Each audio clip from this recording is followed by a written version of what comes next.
සුබම සුබ උදෑසනක් වේවා මගේ යාළුවනි. ඔයාලට අද අලුත් වීඩියෝ එකක් කරන්න හිතුවා.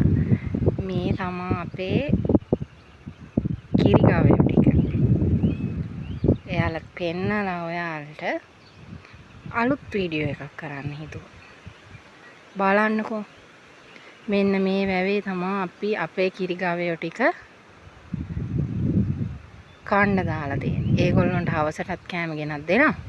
එයාලට උදේ වේල ගන්න තමා අපි අද මේ මෙතනට ගෙනල්ලා මේ අලි වැටකින් කොටු කරලා දාලා තියෙන්නේ. මෙතනින් එහා පැත්තේ කුඹුරු යායක් තියෙනවා. ඉතින් දැන් සත්තුන්ටවත් කෑම වතුර නැති වෙන අවස්ථාවක් තමයි උදා වෙලා තියෙන්නේ. මේ සමහර තැන්වල මේ වලවල් වල තියෙනවා වතුර පිරීලා මේ වැවේ. මම ඔයාලට නෙළුම් මල් එහෙම මේ කඩලා වීඩියෝ දාන්නේ මේකේ. මේ සුදු පාටට පේන්නේ මල් තියෙන තැන්. ඒ හරිය විතරයි වතුර තියෙන්නේ. මේ අනිත් තැන් වල වතුර සේරම මේ හිඳිලා ගිහින් තියෙන්නේ. මේ ජපන් ජබර වලත් ලස්සනට මල් පිපිලා තිබ්බාර දවස්වල. දැන් ඒ සේරම වේලිලා.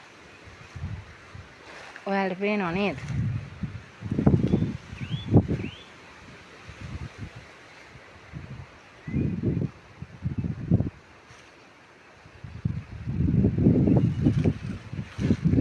පෙන්නන්නම්කෝ වතුර තියෙන වලකුත්.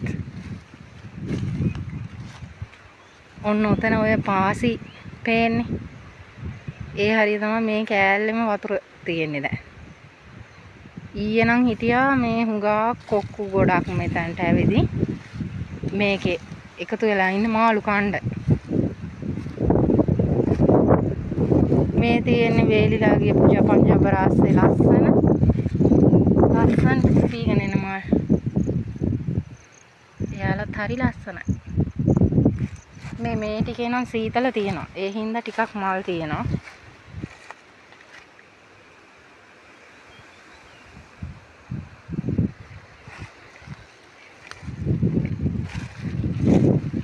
ඔය තියෙන්නේ නෙළුම් මල් පිපිලා. හුළඟ.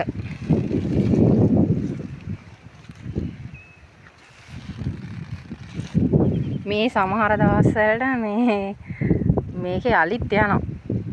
ගොඩක් දවසකින් හැබැයි ආවේ නෑ. මේ අලි ගිහින් තියෙන්නේ ඔය අඩු. මේ වලවල් වලටත් වතුර එක්ක අහුවෙලා තියෙන්නේ.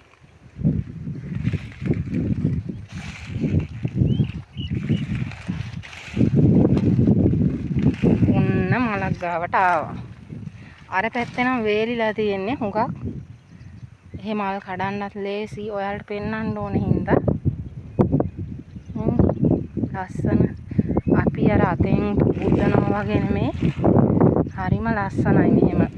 ජාම නෙළුම් මල මේ. පේනවනේ. මෙන්න මේ වගේ චූටියට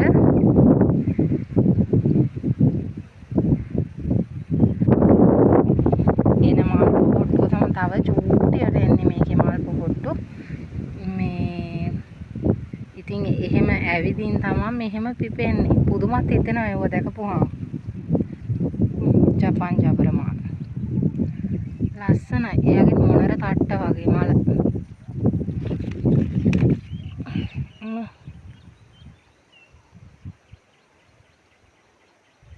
සමහරු මේ මහ සෑයට එහෙම පූජා කරන්න අරන් ගිහින් තියාගෙන ඉන්නවා මම දැකලා තියෙනවා.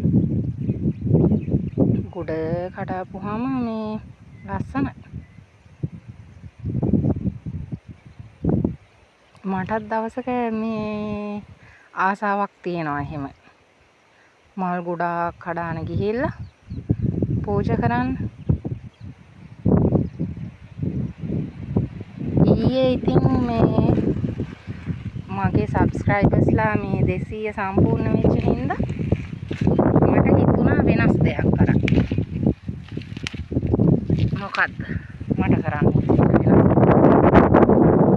අපේ චූටි බබාගේ පෙර පාසලට නෙළුම් මල් ගොඩක් එදා ඔයාලට මම වීඩියෝ එකකුත් දැම්මා ඒක.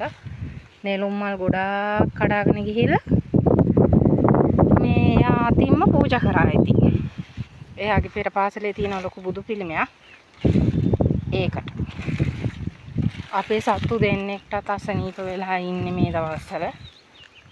ඒ දෙන්නට පොස්පරස් වුණතාවය. ඒ කියන්නේ මේ කෑම මදිකම හින්දා දැන් මේ මෙහෙ කන්න නැහැ. අපි ගෙනත් දාන කෑම කෑවත් ඒ කනිජ දුන්නා එහෙම හැදෙනවලු සත්තුන්ට. ඉතින් මේ මගේ මහත්තයා තමා කිරිගවයෝ කරන්නේ. එයා මේ බෙහෙත් ගෙනල්ලා විදිනවා, කනිජ පොවනවා, කෑම වලට කනිජ දාලා දෙනවා, සයිඩේ තනකොළ TMR එකක් විදියට හදලා දෙනවා අපේ සත්තුන්ට. කිරිහරක් කිරි ගොයියන්ට එයාගෙන් නම් හැබැයි හුඟක් පාඩම් තියෙනවා ඉගෙන ගන්න. දවසක එයත් එක්කත් වීඩියෝ එකක් කරන්න බලාපොරොත්තු වෙනවා මම. ඔය තියෙන්නේ එයාලා හින්දා තමයි ඉතින් අපි ජීවත් වෙන්නේ.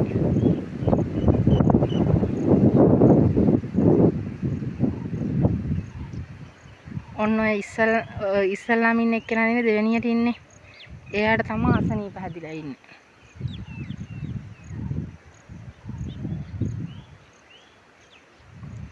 මේ ඉතින් වැස්ස නැතිකම හින්දා තමයි හැම ලෙඩක්ම නේ. ඒකයි. හරි යාළුවනේ. අපි එහෙනම් තවත් දවසක ආයෙත් හම්බෙමු. මම ඔයාලට මේ ටික පෙන්වන්න ඕනේ හින්දා තමයි වීඩියෝ එකක් කරන්න හිතුවේ. මේ ලස්සනයි.